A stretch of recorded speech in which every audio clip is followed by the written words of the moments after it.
আচলতে গোলাঘাটৰ সাংবাদিক বন্ধুসকলক মই বিশেষভাৱে কিছু কথা ক'বৰ কাৰণে আপোনালোকক মোৰ গৃহলৈ মাতি আনিছোঁ। আপোনালোকেও অংশগ্ৰহণ কৰিছে, বিভিন্ন ধৰণৰ বাতৰি প্ৰকাশ কৰিছে, কিন্তু মই আপোনালোকক মোৰ ফালৰ পৰা বক্তব্য দিয়াৰ পৰা কিছু আঁতৰি আছিলোঁ। কিন্তু এতিয়া অন্যান্য ধৰণৰ গুৱাহাটীত মই বিভিন্ন ধৰণৰ চেনেলবিলাকত বা সংবাদকৰ্মীসকলক মই কথাখিনি ক'লোঁ, কিন্তু বিশেষভাৱে মই ভাবিলোঁ যে আপোনালোকক কোৱাটো মোৰ দৰকাৰ আছে, আৰু সেইটো হৈছে মোৰ দায়িত্ব আৰু কৰ্তব্য। এতিয়া আপোনালোকে চাওক যে এটা বিশেষ পৰিস্থিতিত মই ৰাজনীতিত অংশগ্ৰহণ কৰিছিলোঁ, কাৰণ মোৰ স্বামী নগেন নাগদেৱৰ হত্যাকাণ্ড হ'ল। তাৰপিছত এটা প্ৰতিকূল পৰিস্থিতিত মই ৰাজনীতিত অংশগ্ৰহণ কৰিলোঁ। সেইখিনি সময়ত যিজন ব্যক্তিয়ে মোক ৰাজনীতিলৈ লৈ আহিছিল, সেইজন ব্যক্তি হৈছে প্ৰয়াত তৰুণ গগৈ ডাঙৰীয়া, আৰু তেখেতৰ প্ৰতি মই চিৰ কৃতজ্ঞ। তৰুণ গগৈ ডাঙৰীয়াই মোক ৰাজনীতিলৈ আনিলে আৰু ৰাজনৈতিকভাৱে তেখেতে মোক সংস্থাপিতও কৰিলে।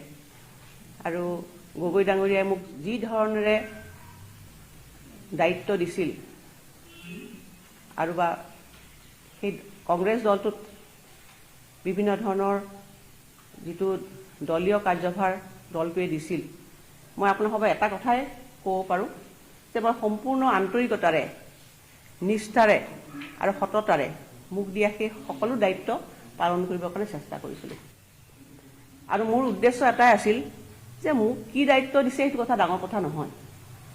মোক যেতিয়া চৰকাৰে এগৰাকী প্ৰতিনিধি আছিলোঁ, তেতিয়াও মোক কিছু দায়িত্ব দিছিল।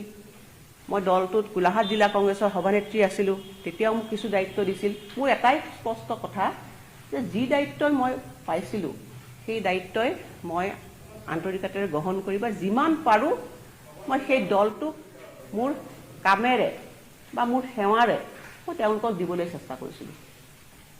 এতিয়া কথা হ'ল যে সুদীৰ্ঘ সময়ছোৱা এই দলটোৰ লগত মোৰ এটা সম্পৰ্ক গঢ় লৈ উঠিল। বহুতে মোক প্ৰশ্ন কৰিছে যে আপুনি দলটোলৈনো, দলটোৰ পৰা কিয় হঠাতে আপুনি এৰি পেলাই ওলাই আহিল। চব যেনেকৈ মানুহে এখন ঘৰৰ পৰা আন এখন ঘৰলৈ যাবলৈ সেই সিদ্ধান্তবোৰ এটা কঠোৰ সিদ্ধান্ত, it's a very painful decision. এটা কিছুমান কাৰকে ক্ৰিয়া নকৰিলে হঠাতে এটা সিদ্ধান্ত লোৱাটো বৰ কঠোৰ কাম।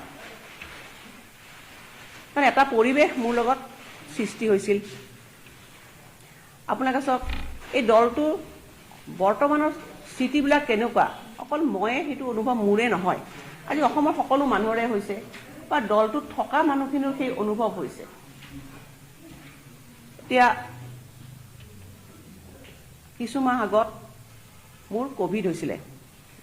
প্ৰায় 2 মাহ মই প্ৰায় যথেষ্টখিনি সময়, প্ৰায় 20-22 দিন সময় মই হস্পিটেলত থাকিব লগা হ'ল। তাৰপিছত পষ্ট ক'ভিড মোৰ পিছত কমপ্লিকেচি হ'ল। সেইখিনি সময়ত মই বিভিন্ন ধৰণৰ সভা সমিতিৰ পৰা মই নিজকে যিহেতু অংশগ্ৰহণ কৰিব পৰা নাছিলোঁ, মই দলৰ নেতৃত্বকো কৈছিলোঁ যে মোৰ অসুস্থ কাৰণে মই যিবিলাক সভা সমিতি আছে সেইবিলাকত মই অংশগ্ৰহণ কৰিব পৰা নাই।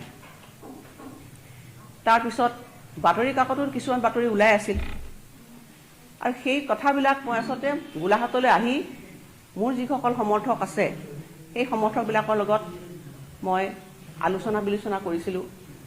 আৰু সেইখিনি সময়ত আমি এনেকুৱা ধৰণৰ কোনো সিদ্ধান্ত আমি গ্ৰহণ কৰিবৰ কাৰণে আমি থিৰাং কৰা নাছিলোঁ। আমি ভাবিছিলোঁ যে কথা বতৰাবিলাক আলোচনা হৈছে, এটা সঠিক সিদ্ধান্ত আমি হয়তো ভৱিষ্যতে গ্ৰহণ কৰিম।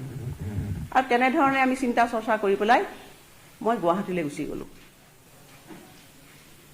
মই গুৱাহাটীলৈ গ'লোঁ, গৈ পেলাই গোলাঘাটৰ কিছুমান গুৰুত্বপূৰ্ণ কাম, যেনেকৈ যোৱাবাৰ বাজেটত সতীসাধনীৰ নামত এখন বিশ্ববিদ্যালয় ঘোষণা কৰা হৈছিলে, মোৰ ইঞ্জিনিয়াৰিং কলেজখনৰ কাম কাজবিলাক স্থবিৰ হৈ আছে। এনেকুৱা বহু কিছুমান কাম, কাৰণ নিৰ্বাচন যিহেতু সমাগত, গতিকে মই সেইবোৰৰ কামবিলাক সম্পন্ন কৰিব লাগে। ইয়াত সতীসাধনী বিশ্ববিদ্যালয়বোৰ উপায়ুক্ত ডাঙৰীয়াই কৈ আছিলে মাটি নাই, ইয়াত লেণ্ড প্ৰব্লেম, আৰু সেইখিনি যাতে চৰকাৰ কৈ পেলাই তেখেতে মোক কৈছিল যে মুখ্যমন্ত্ৰীৰ লগত আলোচনা কৰি পেলাই মাটি এডোখৰ আমাক দিব লাগে, যেতিয়া এই বিশ্ববিদ্যালয়খন আৰম্ভ কৰিব লাগে। এই গোটেই সমস্যাবিলাক লৈ এটা এপইণ্টমেণ্ট লৈ পেলাই মই মুখ্যমন্ত্ৰীৰ লগত সাক্ষাৎ কৰিবলৈ গৈছিলোঁ। সেই সাক্ষাতত মানে যিটো সাক্ষাৎকাৰ হ'ল, সাক্ষাৎকাৰৰ পিছত এনেকুৱা এটা পৰিস্থিতিৰ উদ্ভৱ হ'ল যে ভাবিব নোৱাৰা। যি নহওক আপোনালোকে সকলোৱে বাতৰি প্ৰদৰ্শন কৰিছে, বাতৰি পৰিবিলাক আপোনালোকে বিভিন্ন চেনেলত দিছে।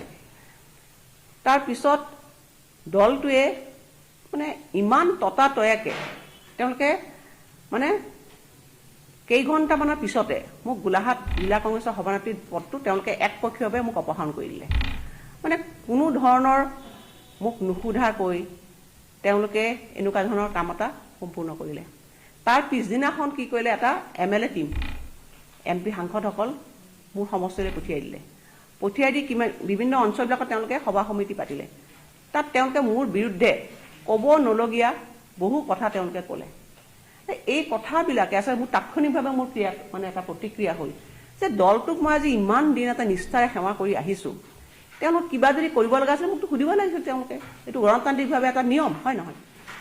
তেওঁলোকে কোনো ধৰণৰ কথা বতৰা নপতাকৈ এনেকুৱা ধৰণৰ এটা সিদ্ধান্ত যিটো ল'লে, যিটো আচলতে মোৰ মনত যথেষ্টখিনি আঘাত দিলে আৰু মই অপমানিত হ'লোঁ। তেতিয়া মই ভাবিলোঁ যে যিটো দলে আজি মোক সেই এনেকুৱা ধৰণৰ অপমানসূচক তেওঁলোকে কাৰ্যপন্থা লৈছে, এজন সাধাৰণ দলৰ কৰ্মীৰ ওপৰত তেওঁ কেনেকুৱা ধৰণে এই দলটোৱে ব্যৱস্থা গ্ৰহণ কৰিব। তাৰপিছত মই আচলতে ভাবি আছিলোঁ আগতে যে কিবা যদি সিদ্ধান্ত ল'লোহেঁতেন গোলাঘাটতে ল'লোহেঁতেন। মইতো আহি আছোঁ গোলাঘাটত। গোলাঘাটৰ যিখিনি ডেভেলপমেণ্ট হৈছে, মই ভাবোঁ যে মই নকওঁ যে মই কিবা বহুত কৰিছোঁ, কিন্তু যিখিনি আঁচনি আনিছোঁ মই এটা শৃংখলাবদ্ধভাৱে সুপৰিকল্পিতভাৱে মানে মোৰ সময়খিনি মই ব্যৱহাৰ কৰিছিলোঁ আৰু যাৰ ফলশ্ৰুতিত আপোনালোকে আজি গোলাঘাটৰ কাম কাজবিলাক দেখিছে। মইতো কৈছোৱেই নহয়, মইতো নিশ্চতভাৱে আহিছোঁ। দলটোৱে মোক যি ধৰণে তেওঁলোকে মোক নিৰ্দেশ দিব আৰু তেনেধৰণে মই মোৰ কাম কাজবিলাক কৰি যাম। মই আকৌ কৈছোৱে বাৰম্বাৰ যে সেইবিলাক কোনো নিৰ্বাচন প্ৰি প্ৰতিশ্ৰুতি দি পেলাই মানে কণ্ডিশ্যন দি পেলাই মই এই দলটোত অংশগ্ৰহণ কৰা নাই। দলটোৱে যেনেধৰণে মোক নিৰ্দেশ দিব তেনেধৰণে মই কাম কৰিম। মই তেনেকৈ মই কিয় ক'ম ক্ষতি কৰিব নে নকৰিব? মোৰ কথাখিনিয়ে কৈছোঁ। যিটো কথা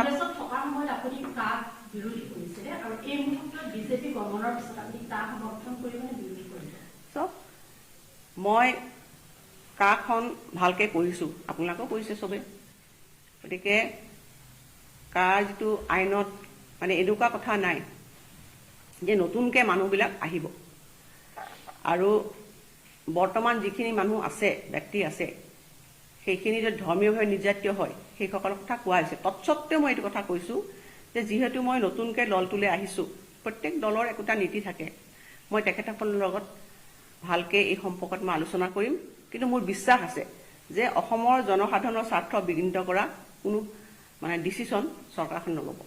মোৰ চাওক, আজি মই এই ডিচিশ্যনটোৰ গুৰিতেতো মোৰ শুভাকাংক্ষীসকল আছে, তেওঁলোকেতো মোৰ সাহস। মইতো কৈ আছোঁ গোলাঘাট সমষ্টিৰ মানুহখিনি আচলতে মোৰ পৰিয়ালৰ নিচিনা, আৰু সেইকাৰণে তেখেতসকলে মোৰ বিপদতো থিয় হৈছে, সম্পদতো মোৰ থিয় হৈছে। সকলো সময়তে মোৰ অভিভাৱক স্বৰূপে মই গোলাঘাট সমষ্টিৰ মানুহখিনিক লৈয়েতো আজি কিবা এটা নতুন ৰাস্তাৰে মই আগবাঢ়ি গৈছোঁ।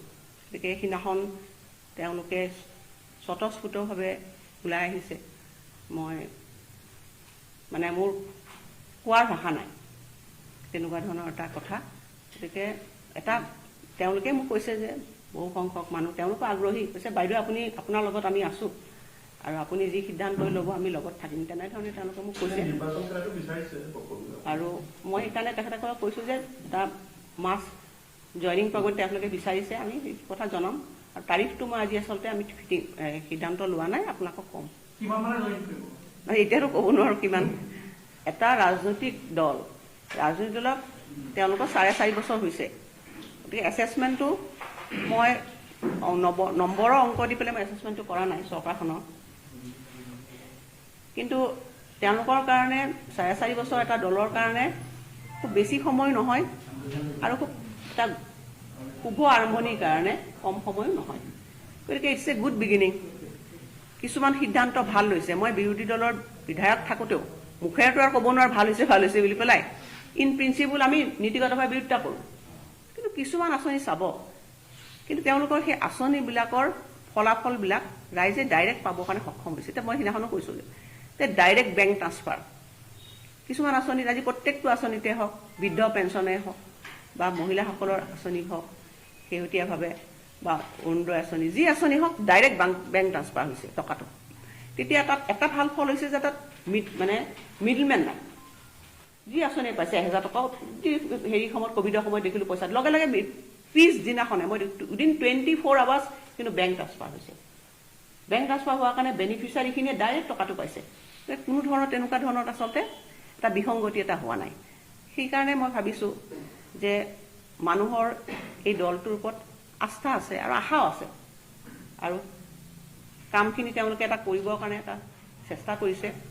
আৰু শেহতীয়া নিৰ্বাচনবিলাকে কি সূচাইছে, আজি ৰাষ্ট্ৰীয় পৰ্যায়ত যদি আপোনালোকে নিৰ্বাচনবিলাক চায়, কংগ্ৰেছ দলটোৰ মই কথা কৰোঁ যে আপোনালোকে চাওক, ৰাইজে আশীৰ্বাদ দিছিল।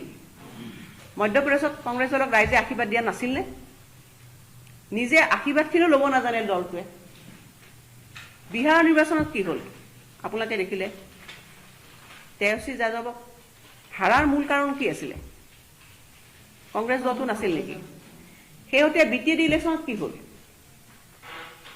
40খন আসনৰ মাত্ৰ 1খন আসন পালে। তিৱা কাউন্সিলৰ ইলেকশ্যনত কি হ'ল? সেইকাৰণে মই দেখিছোঁ যে অহা নিৰ্বাচনত নিশ্চিতভাৱে অসমত বিজেপিৰ চৰকাৰ হ'ব, আৰু ৰাইজৰ যিখিনি আশা আছে সেইখিনি নিশ্চিতভাৱে তেওঁলোকে কৰিবৰ কাৰণে